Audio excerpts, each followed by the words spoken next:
이사야 14장에 나타난 말씀은 바벨론에 포로되었던 이스라엘 백성들을 하나님께서 다시 놓아주시겠다 하시는 그런 말씀입니다. 그러면서 바벨론에 포로되어진 이스라엘 백성들을 놓아주려면 바벨론이 멸망을 해야 이스라엘 백성들이 그곳으로부터 자유하게 되는 거죠. 그러니까 바벨론이 멸망을 하게 되는 이유는 뭐냐? 여러 가지 이유가 있겠지만 그 중에 하나가 이스라엘 백성들을 놓아주기 위해서 하나님께서 바벨론을 멸망시킨다. 이렇게 말씀하시는 거죠.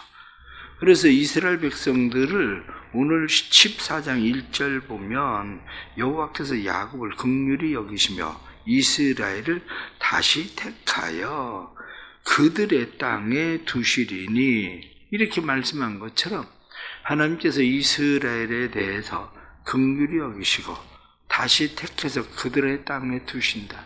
마치 애굽 땅에 있었던 이스라엘 백성들을 하나님께서 긍휼히 여기시고 그들을 택하셔서 그들을 다시 가나안 땅으로 들여보내시던 것처럼 우리는 그래서 바벨론에서 이스라엘로 돌아오는 이스라엘 백성들을 제2출애굽 그렇게 이야기를 합니다. 하나님께서 바벨론에 포로되어진 사람들을 다시 이끌어서 그들로 하여금 돌아오게 하신다. 그런데 단순히 돌아오는 것만 아니라 말씀을 보니까 나그네 된 자가 야곱 족속과 연합하여 그들에게 예속된다. 단지 이스라엘이 회복되는 것만 아니라 다른 나라들이 포로되었던 또 다른 나라들이 그들과 함께 하겠고 그리고 그들의 종이 되게 될 것이다. 예속될 것이다. 그래서 그들은 마침내 그들이 돌아오는 그러한 일들이 일어나게 될 거다. 그래서 이것을 오늘 성경에 나타난 말씀을 너희가 노래할 일이다. 이렇게 말씀합니다. 그래서 3절 말씀을 보면 여호와께서 너를 슬픔과 곤고와 내가 수고한 고역에서 놓으시고 안식을 주시는 날에 이렇게 말씀합니다. 이 말씀처럼 그리스도인들은 삶의 희망을 가지고 있어야 됩니다.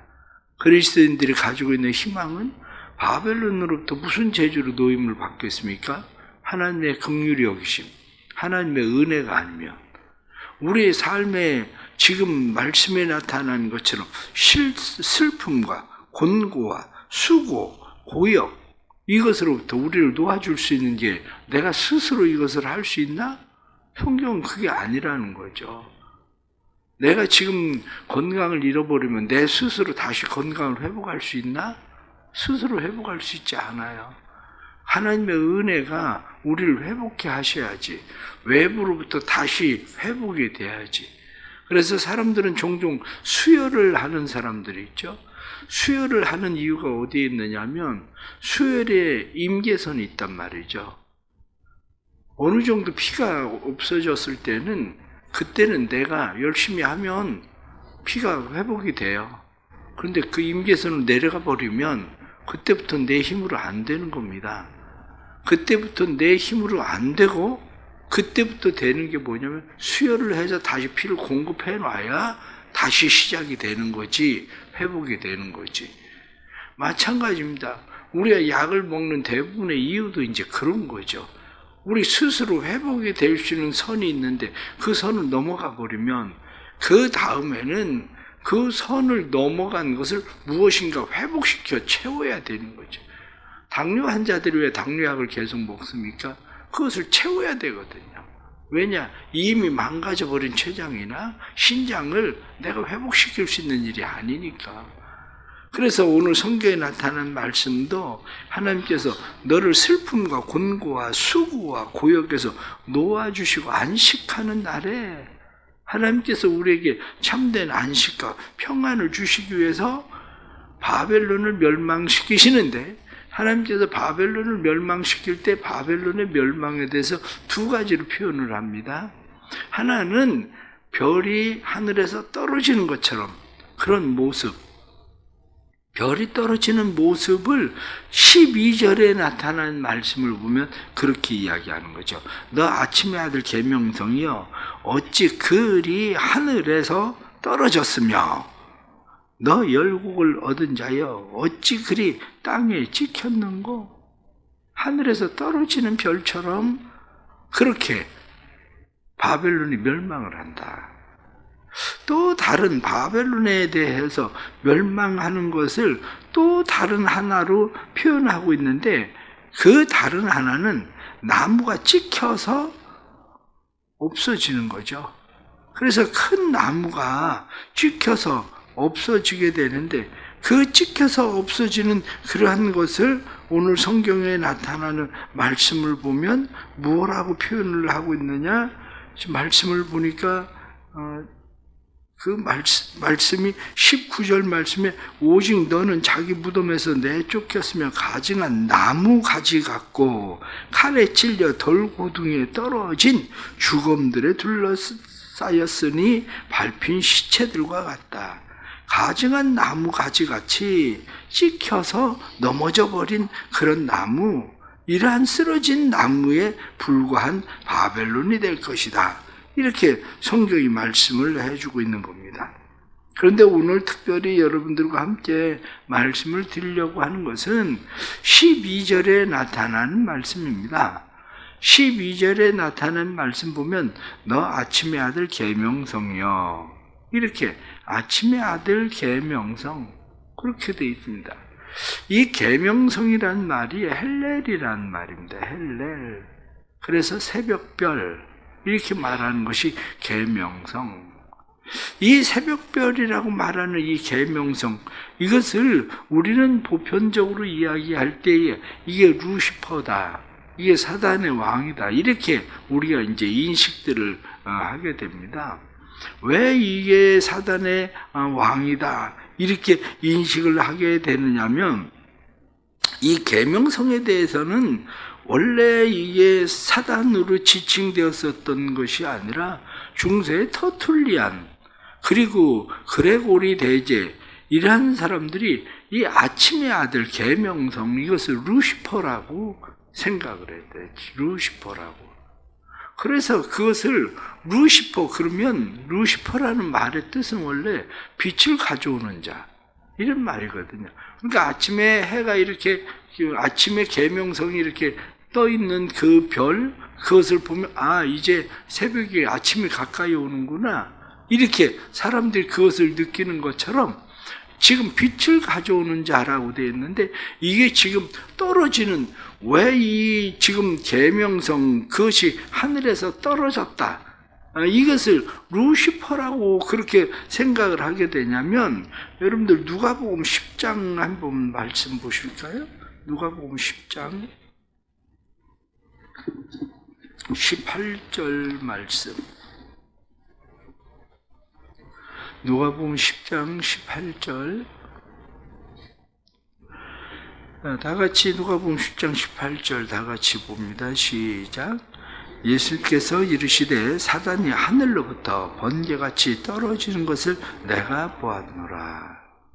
사단이 하늘로부터 번개같이 떨어지는 것, 이것을 지금 이사야 14장 12절과 연결을 시킨 겁니다. 예수님께서 70명의 사람들을 짝지어서 전도하러 내보내셨습니다. 전도하러 내보내셨더니 그들이 돌아와서 보고를 하게 되죠. 그들이 돌아와서 보고를 하면서 우리가 가서 복음을 전했더니 그 귀신들도 우리에게 항복하더이다, 이렇게 이야기하니까 예수님께서 말씀하시기를 사단이 하늘로부터 떨어지는 것을 내가 보았다. 그런데 내가 너희에게 뱀과 전갈을 밟으며 원수들을 제어하는 능력을 너희에게 준다. 그렇게 예수님께서 말씀하시는 거죠. 그래서 지금 이게 하늘에서 별같이 떨어지는 사단의 역사.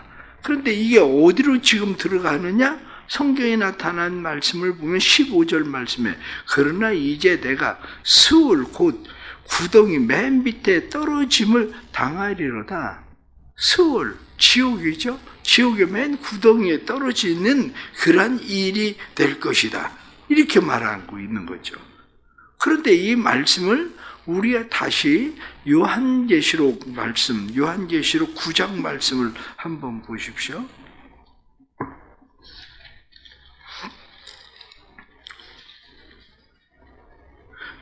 요한계시록 9장 1절부터 쭉 나타나는 3절부터 쭉 나타난 말씀이 있는데 그중에 1절 말씀, 자 1절 말씀 다 같이 요한계시록 9장 1절 다 같이 시작.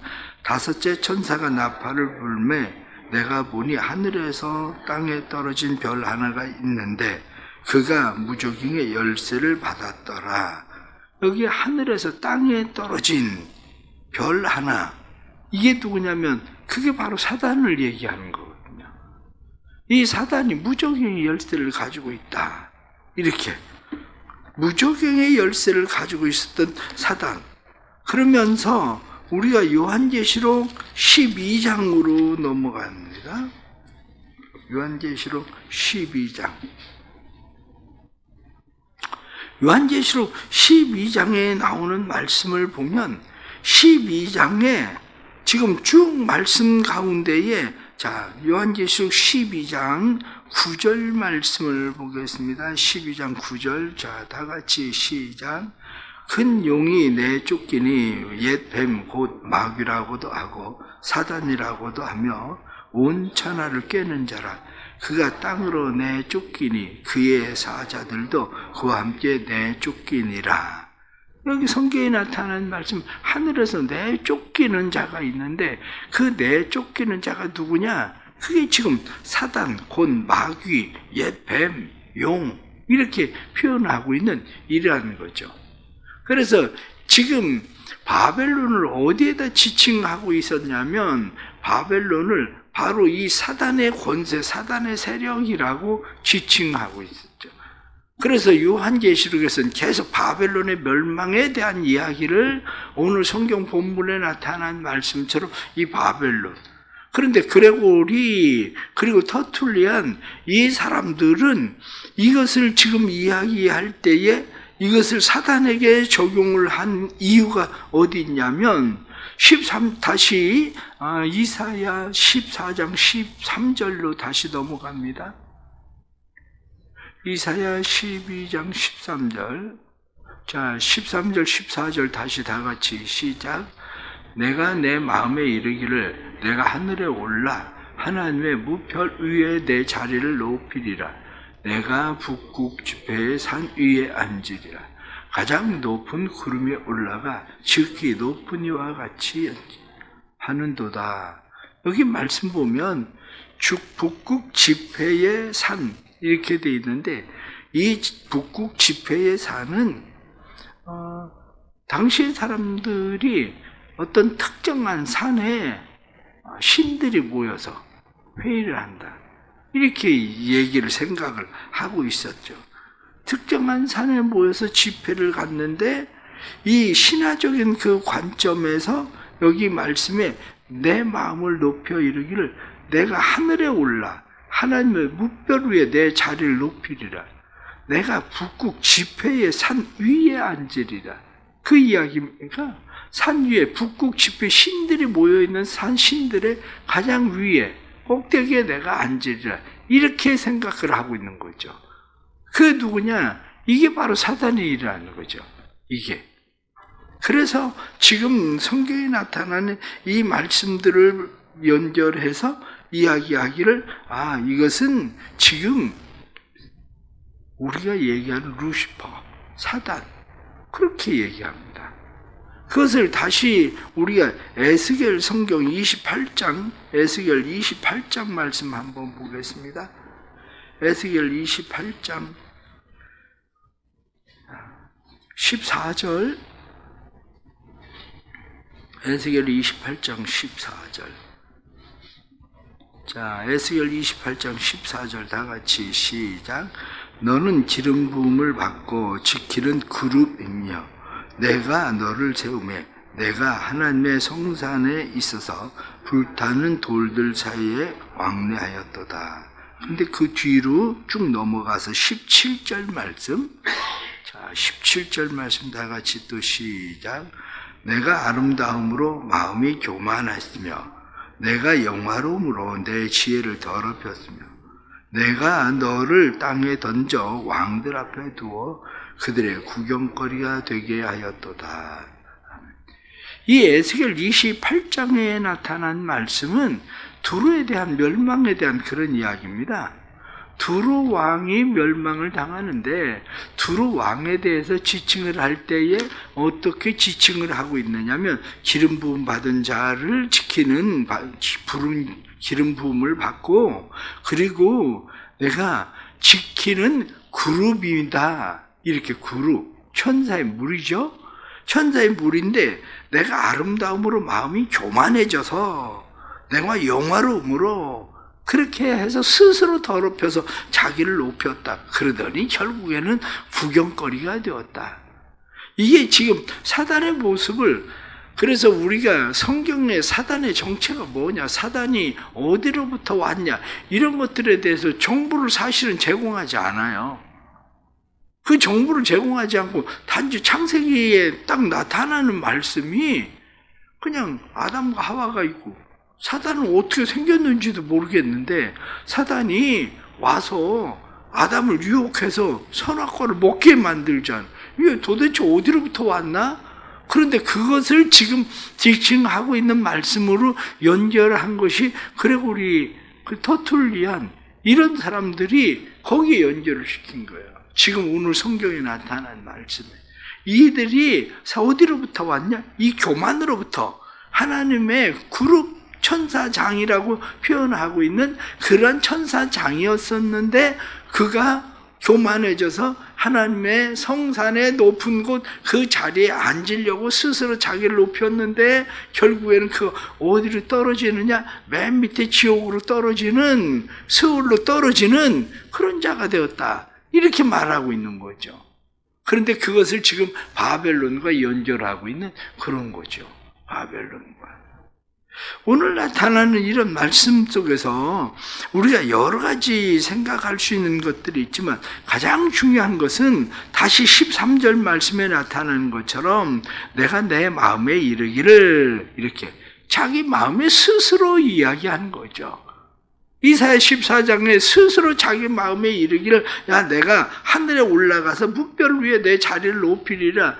내가 신들에 모여있는 그 성산 꼭대기에 내가 앉아야 될 것이다. 이렇게 스스로 높이는 것, 그것을 우리는 무엇라고 이야기하느냐? 그걸 교만이라고 얘기하잖아요.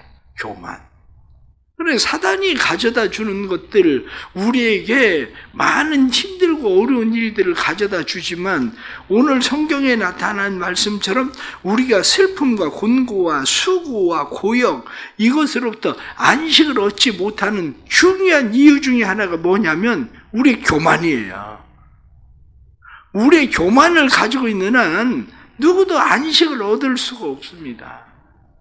왜? 내가 교만을 가지고 있으면 내가 무엇을 소유하고 있어도 내 교만은 그 소유로 만족할 수가 없어요. 왜? 다른 사람은 더 많이 가지고 있는데 내가 저 사람보다 모질락인 게 뭐가 있는데? 저 사람 나보다 뭐가 잘났는데? 나는 왜? 그러니 그 마음 가운데 평안과 안식을 가질 수가 없는 거죠. 그래서 성경이 말씀하고 있는 것은 이러한 모든 것들로부터 우리가 노임을 받아서 자유하게 할 수 있는 게 뭐냐? 그건 사실은 교만이 우리 안에 사라지는 거거든요. 내 안에 가지고 있는 교만이 무너지고 교만이 사라지면 사람들은 그것을 어떻게 생각합니까? 은혜라고 생각을 하게 되는 거죠. 은혜라는 게 뭡니까? 값없이 거저 받은 거. 오늘 성경 1절에 시작하는 말씀처럼 야곱을 긍휼히 여기시고 하나님께서 택하셨다.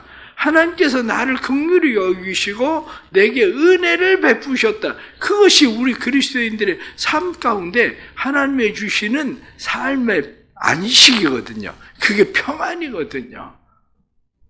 그러니까 우리는 살아가면서 내가 지금 이렇게 살아가는 것이 난 뭘 잘못해서 그런가? 나는 왜? 이런 것이 아니라 내가 살아가는 삶 속에 여전히 하나님의 은혜는 나를 떠나지 않고 하나님이 내게 원하시는 것은 나를 회복시키기를 원하시는구나. 하나님이 내게 안식 주시기를 원하는구나. 우리가 그것을 깨달으면 나를 스스로 높이는 것이 아니라 우리가 하나님 앞에서 어떻게 행해야 될 것인가를 바로 깨달을 때 우리는 하나님 앞에서 참된 안식을 얻게 되는 거죠. 결론적으로 말씀을 드립니다. 결론은 그렇습니다. 바벨론이 결국에는 멸망을 당할 겁니다. 바벨론이 멸망을 당하면 하나님께서 이스라엘 백성들을 놓아서 자유하게 하실 겁니다. 우리 안에 사단의 역사들이 멸망을 당하야 우리 안에 참된 자유와 평안과 안식이 주어집니다.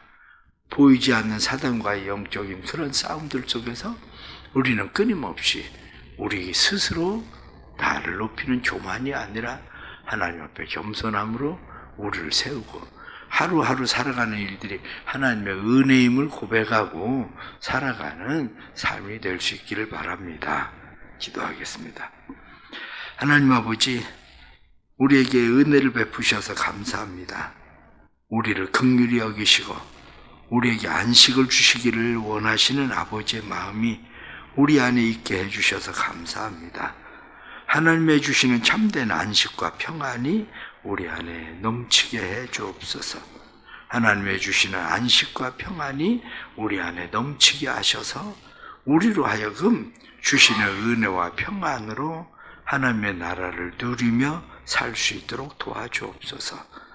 우리는 계명성처럼 스스로 우리를 높이고 내 마음이 교만해져서 우리는 우리 스스로를 마치 하나님의 은혜가 없어도 사는 사람들인 것처럼 그렇게 우리는 행동하는 어리석은 사람들입니다. 뿐만 아니라 우리는 살아가면서 우리 스스로 마음에 이르기를 내가 아름다움으로 교만하였으니 하고 말한 것처럼 하나님께서 우리를 아름답고 영화롭게 하신 일들을 오히려 주신 지혜를 더럽히고 교만하게 살아가는 사람들입니다. 다시 우리가 하나님의 은혜를 사모하고 그 은혜 가운데 살게 하시되 이 한 주일도 하나님의 은혜로 살게 해주시고 주시는 은혜 때문에 우리가 참된 평안과 안식을 누릴 수 있도록 도와주옵소서.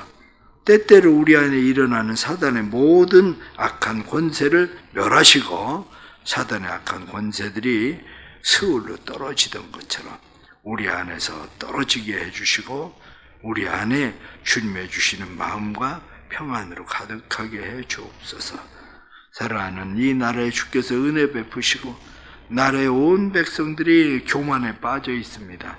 하나님께서 주시는 은혜를 망각하고 이 백성들을 교만하여 하나님 없이 살 수 있는 것처럼 생각하는 어리석음에 빠져 있고 뿐만 아니라 이 땅에 많은 사람들이 서로 갈라져 있는 그러한 교만함, 내가 옳다고 생각하는 그러한 교만함 속에 있습니다. 이러한 모든 일로부터 주께서 참된 자유와 평안을 주시고 주의 백성들에게 하나님께서 주시는 은혜가 넘치는 삶이 일어나도록 회복의 은혜를 허락해 주옵소서. 오늘도 믿음으로 주님 앞에 서기를 원합니다. 믿음으로 주님 앞에 서게 해주시고 믿음으로 주님과 함께 동행하는 삶의 발걸음 되게 해 주옵소서. 어제는 또 목자 헌신 예배를 드렸는데 목자들에게도 주께서 은혜 베풀어 주셔서 주님의 마음 주시고 주님의 마음으로 헌신이 어제 헌신 예배를 끝나는 것이 아니라 우리의 삶의 한 해 또 새로운 시작이 될 수 있도록 주님 도와주옵소서. 예수님의 이름으로 기도드리옵나이다. 아멘.